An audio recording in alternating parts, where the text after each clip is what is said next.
বেশ হাসি হাসল বাম কংগ্রেস জোট। সমবায় ভোটে কার্যত ধুয়ে মুছে সাপ তৃণমূল। দৌলতাবাদের মহারাজপুর কৃষি উন্নয়ন সমবায় সমিতির 43টি আসনের মধ্যে 39টি আসন পেয়েছে বাম কংগ্রেস জোট, বাকি 4টি আসন পেয়েছে তৃণমূল।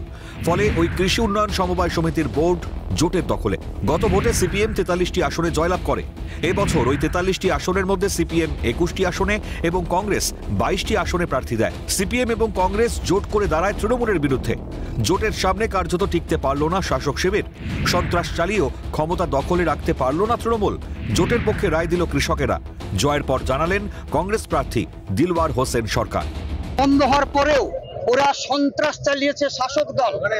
বহরমপুর পঞ্চায়েত সমিতির সভাপতির নেতৃত্বে বহিরাগত নিয়ে এসে এলাকায় সন্ত্রাস সৃষ্টি করেছে। তারপরেও আমার কৃষক বন্ধুরা, যারা কৃষক ভাইয়েরা আছে, তারা জোটেদের পক্ষে রায় দিয়েছে এবং তারা ঐক্যবদ্ধভাবে লড়াই করেছে। এই লড়াইয়ের ফসল আজকের এই জোট প্রার্থীর 39 জনের জয় 43-এর মধ্যে। সকাল থেকে শান্তিপূর্ণ ভোট হলেও বেলা গড়াতেই রণক্ষেত্রের চেহারা নেয় দৌলতাবাদ। চরম উত্তেজনা ছড়িয়ে পড়ে। কলকাতা হাইকোর্টের নির্দেশে সমবায় নির্বাচন হওয়ার কথা ছিল এখানে, কিন্তু বাম কংগ্রেসের সঙ্গে তৃণমূল কংগ্রেসের দফায় দফায় সংঘর্ষে ধুন্ধুমার পরিস্থিতি তৈরি হয়। অভিযোগ ওঠে তৃণমূলের লোকজন মারধর করে জোটের প্রার্থী ও ভোটারদের এলাকা ছাড়া করার চেষ্টা করে।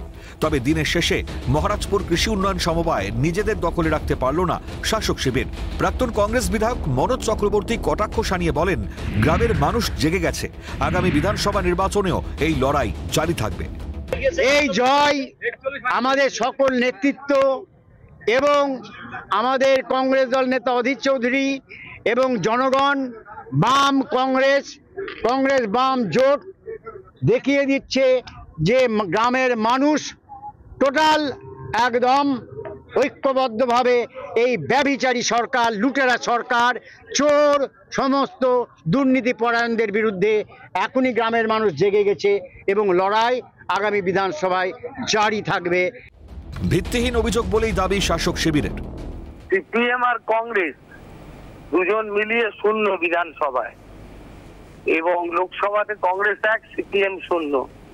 তো তারা একটা সমবায়, কৃষি সমবায় নির্বাচনে এই ধরনের অভিযোগের প্রত্যেকটা নির্বাচনে এরা একটা অভিযোগ তোলে।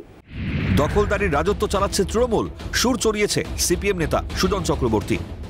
ক্লাব হোক আর স্কুলের কমিটি হোক আর যাই হোক, সব দখলদারি, দখলের রাজত্ব চলছে। মানুষ ভোট দেবে না, ভোট দিলে ওদের মনোমত হবে না, ওদের ভোট দেবে না, ভোট দিলে গোনা হবে না, গুনলে বিরোধী কেউ জিততে পারবে না, তার আগে পিছিয়ে দাও।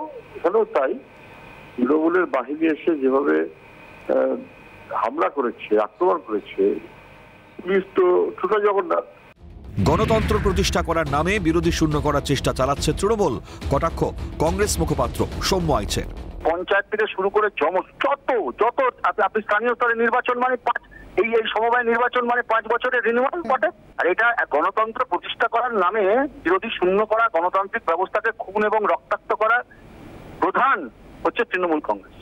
2026-এ রাজ্যে বিধানসভা নির্বাচন, তার আগে একে একে সমবায় সমিতি বিরোধীদের দখলে যাওয়ায় শাসক দলের কাছে অশনি সংকেত বলে মনে করছে রাজনৈতিক মহল। ক্যালকাটা নিউজ।